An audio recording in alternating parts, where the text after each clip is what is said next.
Today's video is actually a completely non-technical video, and I've had a lot of fun making today's video. I hope you enjoy it too. So, what do we eat? I mean, what do I eat? What does anybody eat who wants to be on this diet? Now, when I tell people no non-vegetarian food, that is no animal products, no milk or milk products, no refined products, no white oil, no sugar, no flour, no processed food, they look at me with amazement and say, well, what do I eat then? Want me to eat salad and boiled vegetables? Well, it turns out it's not so bad after all. There's an incredible variety of foods that you can eat and enjoy. I can share with you typically what I eat, and you can do the same, and you'll get the idea. So let's start. Breakfast. For breakfast, I have a lot of fresh fruit, whatever is in season. A good quantity of fruit, and I tend to have it in two installments. One, I eat it around 8:30 in the morning before I go to work, and one I eat around 11 o'clock. And what kind of fruit? Well, India is a fruit bowl of the world. There's so many fruits available. Alfonso mangoes right now in season. I'm having good fun with that. And you can have watermelon and sweet lime, orange, bananas, whatever you like, whatever is in season. You don't need to buy the more exotic and expensive ones, just the ones that are in season will do. So the fresh fruit is one thing. If I'm a bit more hungry sometimes, then there are other things I do as well. So what do I eat? Okay, let's go. I'm being a South Indian. Idli with chutney or sambar is very common for me. I have it often. I like to have a dosa.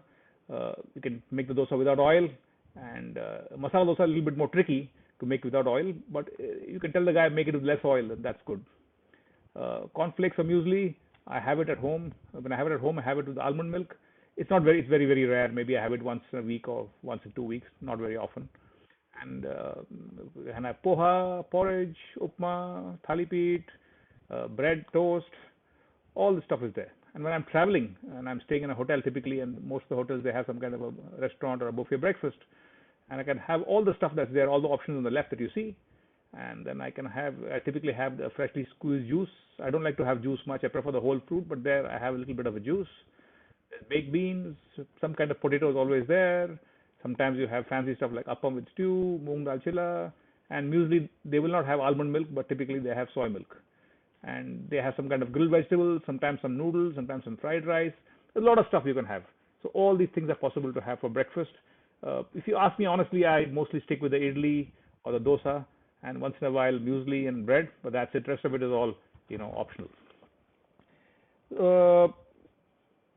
What about lunch then? Well, the first thing I have with the lunch is a great big salad. I try to make at least 40 or 50% of my meal as a salad. And the salad typically has all the standard vegetables: cucumber, tomato, onions, and lettuce and greens. And sometimes I try to make it interesting and add some other vegetables as well.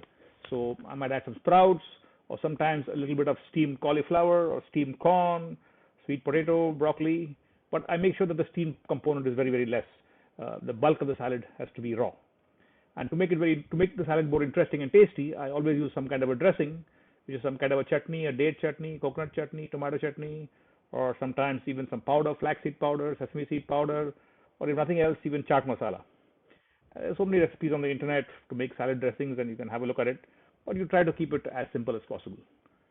So is that all I eat, just a salad? No. There's a main course that comes out of the salad. What do we have? Well, veg pulao is possible, veg biryani, but and if you can, if as a treat, you can make a raita with peanut curd. Is excellent. The standards, staples: rajma chawal, chole chawal, rice with veg stew, khichdi is an evergreen favorite, dal khichdi, palak khichdi, so many others there. Rice and lentils, very good combination.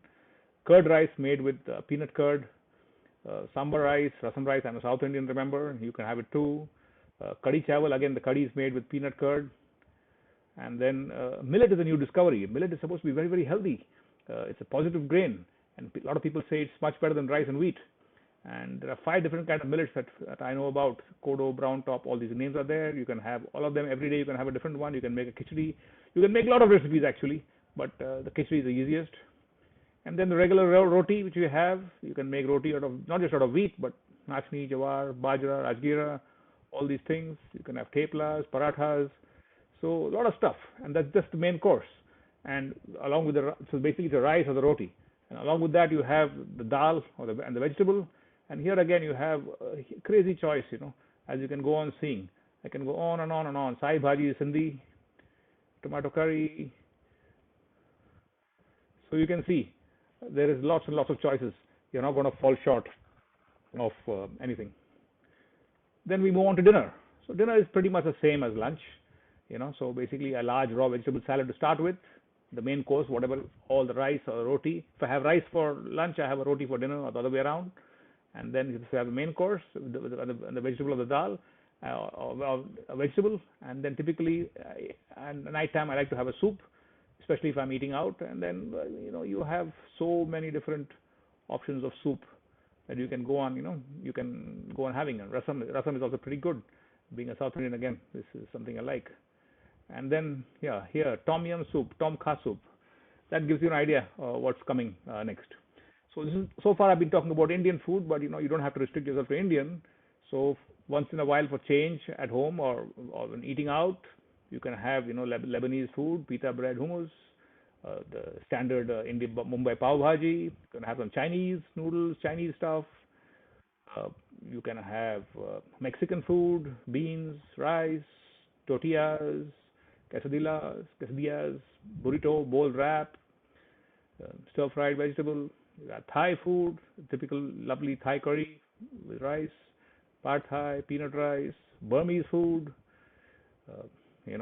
Indonesian gado-gado salad. You can even have a pasta. You got to be a little careful that not to put cheese and cream in it, but it's with arrabbiata sauce, it's very very much possible. And even sizzlers, as long as you tell them not to put the cheese and leave out the French fries, you're pretty good. You can have sizzlers as well. So this is what you can have, for a change instead of eating the regular Indian food. And then, okay, we've done with breakfast, we've done with lunch and dinner. What about the snacks? So the snacks also. You can have Tibetan momos. The standard pav bhaji is always there. You can have a sandwich, a veg sandwich, which is plain or grilled, but without butter. Nuts and seeds are always available. They're very very healthy. It's just pop and eat. Fast food. Or you can have fruit as well. The good old idli dosa. Stuffed paratha is another option without butter. You can have Mexican baked chips with salsa, even aloo tikki, but you got to make sure it's not fried. So better make it at home. Pani puri, you get baked puris these days, or you can even make bhel puri, but you tell the guy not to put any of the fried stuff, no save and no puri, but it's still very tasty. You can have fruit chaat, corn chaat, all the different chaats you get. Gujarati dokla, the Frankie, Tibbs Frankie, the famous one.